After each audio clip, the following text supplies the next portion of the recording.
एखादा पेशंट आता खूप आजारी आहे, त्याला आता दवाखान्यात न्यायचं आहे, तुम्ही म्हणता त्याला 6 महिन्यांनी होतो मरण ना ते. तुम्ही जर त्या शेतकऱ्याच्या भावनेशी खेळणार असाल तर शेतकरी तुम्हाला सोडत नाही. त्यांनी उपोषण सोडल्यावर बाकीचे लोक अशाच प्रतिक्रिया देत होते. आश्वासनानं नाही होणार. बघा, आजची परिस्थिती इतकी भयानक आहे शेतकऱ्यांची.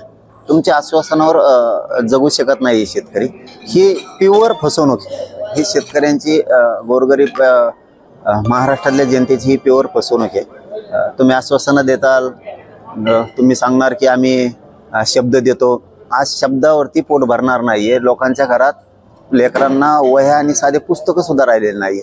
इतकी भयानक विदारक परिस्थिती शेतकऱ्याची झाली. त्यांच्या जनावरांपासून पिकापासून सगळं वाहून गेलं. आणि तुम्ही शब्द देणार किंवा आश्वासन देणार याच्यावरती शेतकरी जगू शकणार नाही. फसवलं. पुन्हा एकदा शेतकऱ्यांना सरकारनं फसवलं. 30 जून 2026 ही तारीख दिली आहे. होणारच नाही बाया. देवेंद्र फडणवीस काय म्हणाले की 30 जून 2026 पर्यंत आम्ही शिष्टमंडळासोबत तारीख ठेवली आहे. त्या तारखेपर्यंत आम्ही सरसकट कर्जमाफी करू. पण त्याला अजून 6 महिन्याचा अवधी आहे. 2 ऋतू उलटून जातील. तेवढ्यात शेतकऱ्यांना मदत ही शेवटी मिळणारच नाही असं वाटतंय का तुम्हाला? 30 जून म्हणजे मेला ना शेतकरी तोवर. आता त्याला संकटातून शेतकऱ्यांना बाहेर काढणं गरजेचं आहे. तुम्हाला आत्ता गरज आहे तातडीची मदतीची. म्हणजे एखाद्या पेशंटला आत्ता हॉस्पिटलला नेऊन इंजेक्शन देण्याची गरज आहे. तुम्ही म्हणताय त्याला 6 महिन्यांना नेऊ, ते जगणारच नाहीये. ही सरकारनं चालवलेली शेतकऱ्यांची 100% फसवणूक आहे आणि याचे परिणाम सरकारला भोगावे लागणार आहेत. मराठवाड्यामध्ये जास्त नुकसान झालं होतं. दिवाळी आधी मदत देतो म्हणली होती. शेतकऱ्यांची दिवाळी काळी झाली का? काय मुख्यमंत्र्यांवर विश्वास ठेवायचा का नाही? आता काय ठेवायचंय? आता काय विश्वास ठेवायचा? विश्वास ठेवायला की केलं काय केलं? 4-4 आणि 3-3 हजार रुपये शेतकऱ्यांच्या खात्यावर पडायलेत. काहींच्या खात्यावर तर नाहीच आहेत. काहीला 7,000 पडायलेत. काहींच्यात आणखीन मिळच लागत नाही. कोणाचे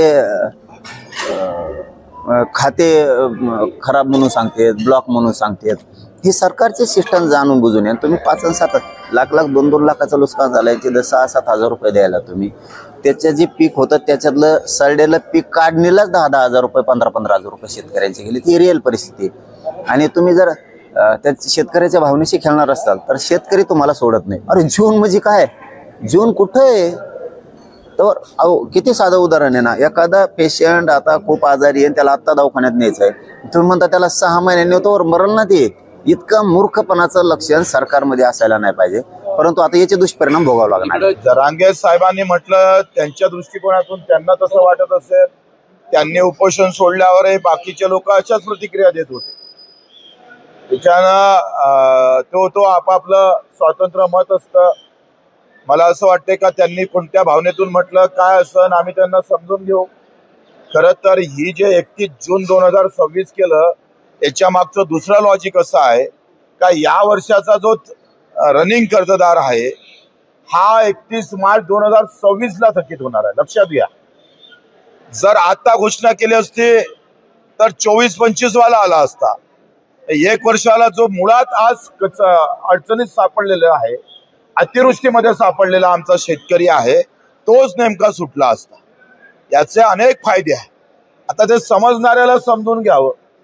ज्याला आम्ही पाहतोय शेंगदाण्याची चव माहित नाही, तो जर काजूची सांगत असेल तर त्याला काय करणार आहे? या सगळ्या गोष्टीमध्ये आपण समजून घेतलं पाहिजे.